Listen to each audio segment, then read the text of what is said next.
Hey everyone, welcome to the J plus K Retro Gaming channel. Today we have a special guest, my wife, the K part of the equation.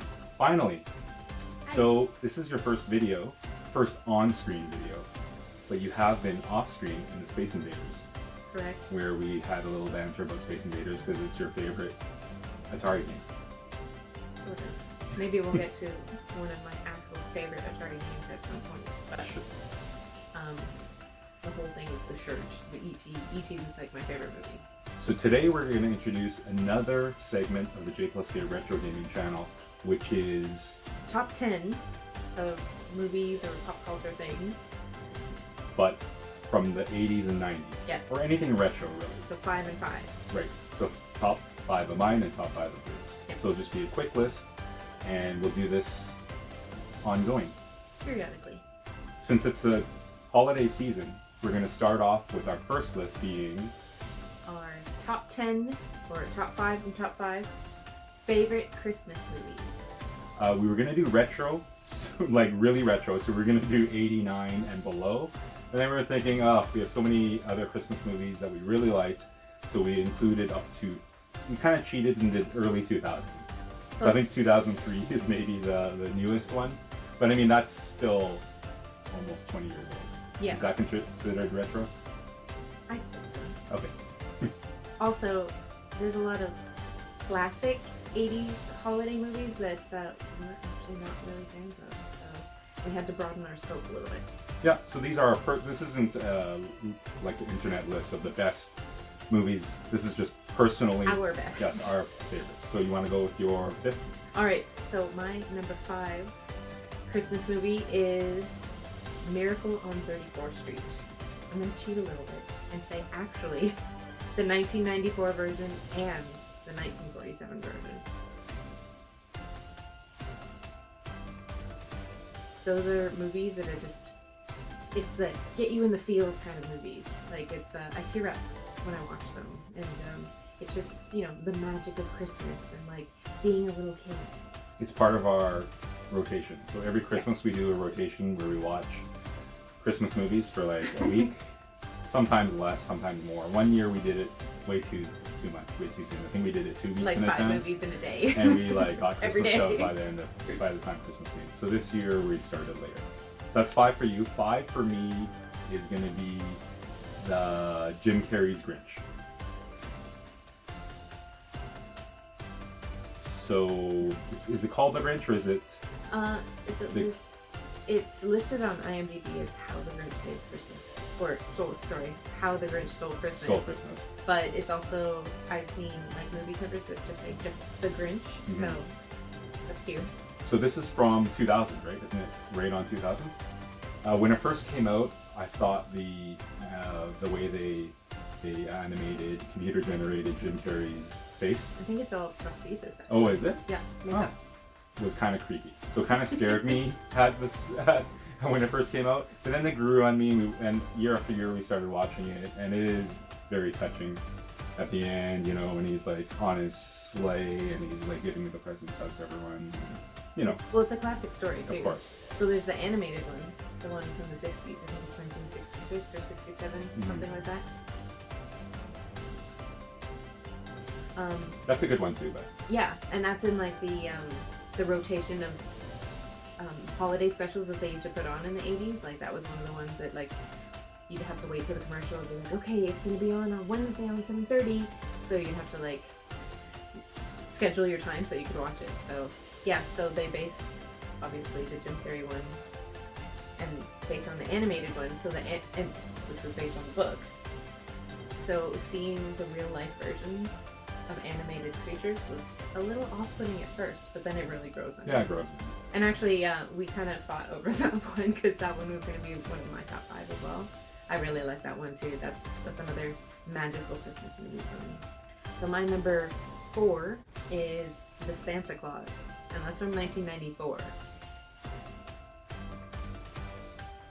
Actually, a lot of mine are from the 90s. That's the Tim Allen one where he has to take over for Santa Claus, and then, you know, it's funny how he like shaves his beard and then like boom, it's right back again, and going the part where they're like at the North Pole, like it's so great. And yeah, in general, I don't really like Tim Allen that much, but I don't know. And you don't like the sequels either. How many are there? I think there's at least 3. And then there's a series that came out this year too. Yeah, he's like, do you want to watch the new Santa Claus series? I'm like, nah, pass. So I don't think I ever watched the Santa Claus until you introduced it to me, and that's actually pretty cool. Yeah. And actually never really even dawned on me the spelling. Oh the yeah, word because claws, like claws. Same like, for me. Never paid attention to because that. I think like I was a teenager when that movie came out. Mhm. Old enough there I should have known, but I always thought the Santa Claus was spelled with an E at the end because of that, but no, E at the end meaning clause in like a contract. So my number 4 and 3 are going to be together. I'm going to do them together because it's Okay, as a Peter. kid when I grew up, they always went together. So I'm going to do them together. It's Rudolph the Red-Nosed Reindeer. The stop motion. Is it claymation? No, stop motion. And Frosty the Snowman. So they're both from the 60s. I don't know exactly the year. Rudolph is 64 and Frosty is 69. Right. So as a kid, I watched them all the time. Yeah. It was on, I think it was probably around Christmas time on 24/7 maybe. I don't know. Well, maybe for you it was 24/7. For me, it was one of those things where I'm like, I have to watch the commercials ahead that would be like, okay, it's going to be on at this time on this day, and every single year we would have to watch it. Yeah.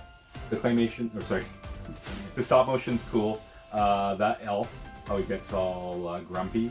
Yeah, he's kind of annoying, but Yeah, he's a little annoying. Actually, a lot of the characters are really annoying, and because it was in the 60s, there's like, you know, the whole misogyny, patriarchy kind of Yeah. that kind of thing. But I mean, it's just, you know, it's from our childhood, so even though it's problematic in some ways, it's, you know, classic. And Frosty is classic animation. We just watched it the other day, and it definitely just withstands the test of time. Yeah, yeah. Can't really change anything. I don't even know if it's been rebooted. I know there's been sequels, but Yeah, there's Frosty no one's Returns, really but remade no one watches Frosty, that.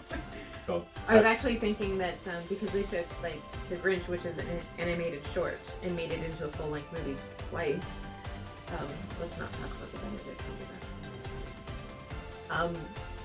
I was actually thinking while we were watching Frosty, this would make a really good like live action reboot that they should do, and they could expand on the story. Yeah, I guess. So what's your next one? All right, am I gonna cheat too and do 3 and If they 2 don't- together? Go, sure. They don't go together. You can do back to back though, Okay, so I'm gonna do my number 3 and my number 2 together. so we even can get though- back on track. Yeah, but they're not related at all. So first is Home Alone. Classic. 1990. Kevin McAllister, Home Alone for Christmas. Yeah, and it's just one of those ones where you can put it on at Christmas time and then just kind of like half watch it, and that it being part of the ambiance of the holiday just makes you feel Christmassy. Yep. And actually, I want to sneak it in there and do the 3.5 and Home Alone 2. Anything after that is an abomination.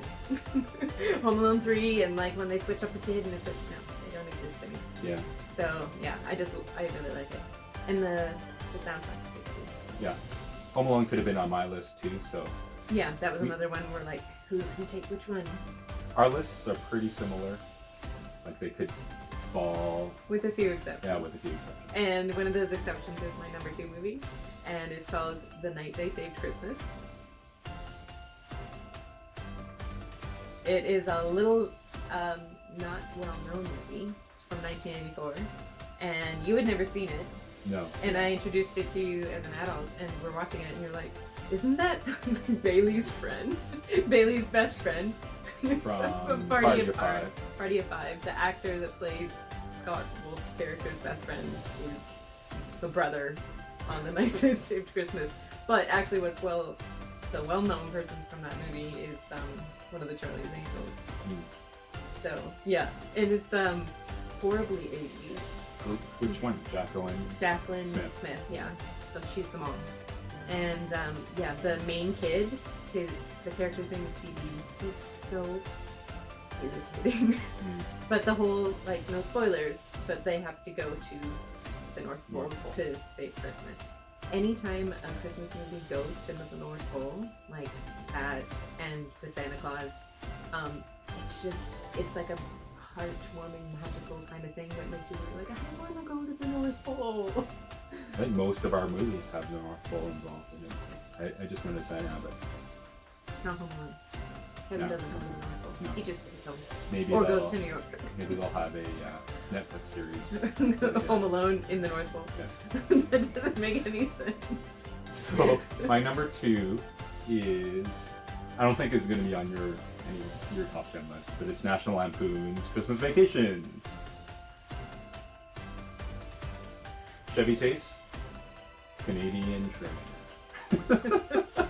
SCTV. He's an icon. Yes, he's an icon. You had never watched it. That's the only until reason it's not on my list, because a few years actually ago. most people who are into like retro or 80s type of stuff are like obsessed with the vacation movies.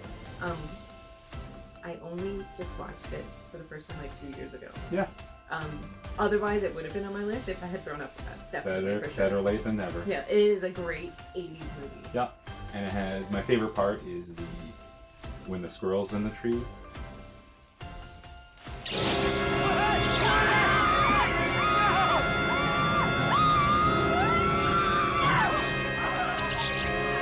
That's just things like that. The physical comedy of Chevy Chase Yeah. is priceless. So Yeah. that's my number 2, and your number 1. My number 1 movie is an animated short, Mickey's Christmas Carol. And I don't think that's on a lot of people's lists, and it should be because it's fantastic.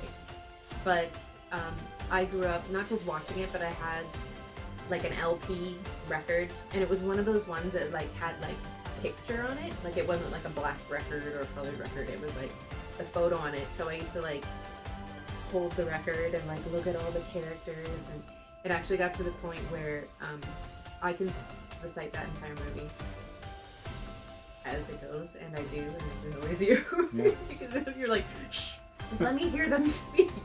But I used to be like a really huge Disney fan, and I used to collect like Mickey Mouse stuff. And actually, this is from Mickey's Christmas Carol. This is Bob Cratchit. Yeah.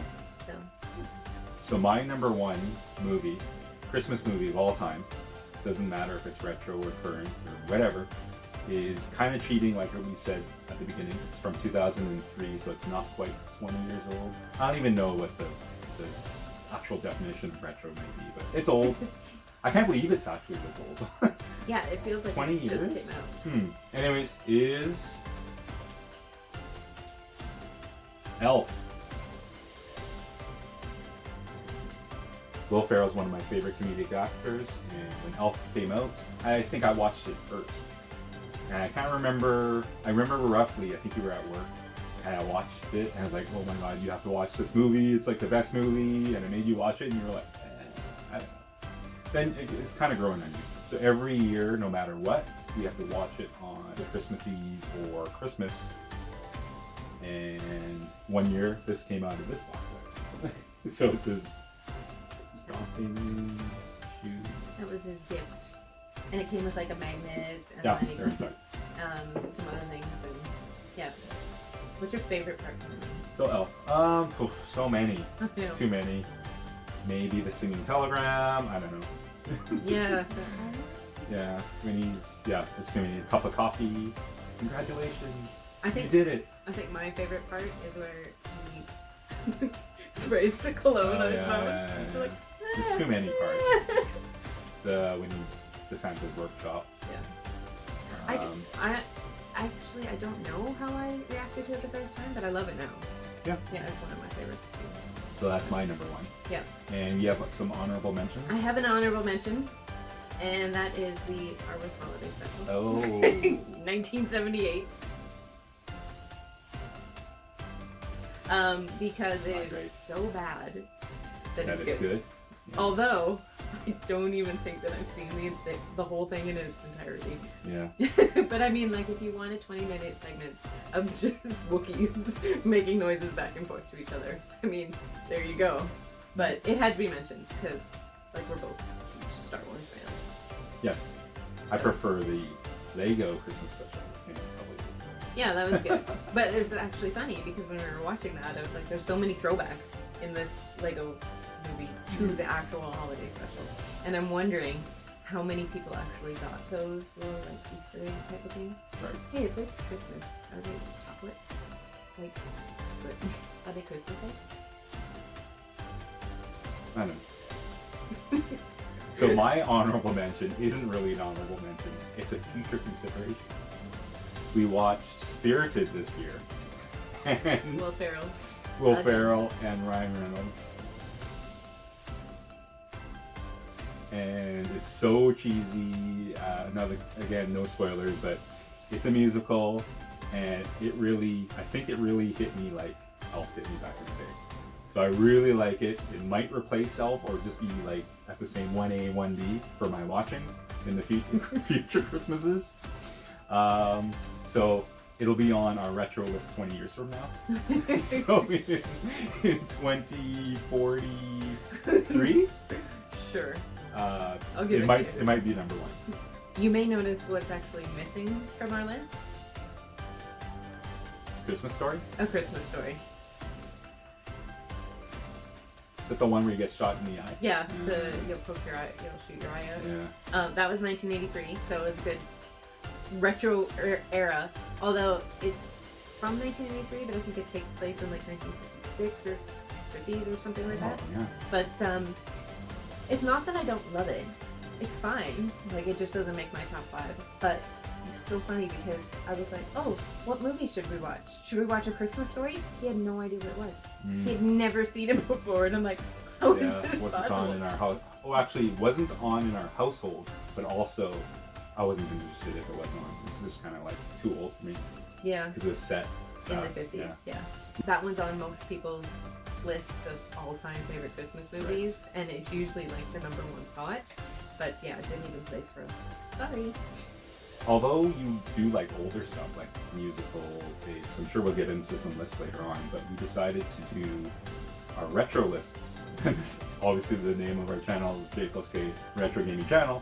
However, we both grew up in the 80s and 90s, and we're still growing up now. But we're older than we look. So I think the 80s and early 90s have a special part of our lives. So that's why we're going to start doing these retro lists of top 10s of various things throughout the 80s and 90s. And also because, you know, it is J+K, and because I don't play video games, I had nothing to... From time to time, you watch me play. Yeah, I actually am the one that I'm like, let's go buy an Atari, let's get a Nintendo. Like, I want to actually like have the things, even if I don't play them myself. Right. So in the new year, 2023, we'll be doing more list videos. Hope you enjoy them. Look forward to it. For now, happy holidays. Thanks for watching. Bye.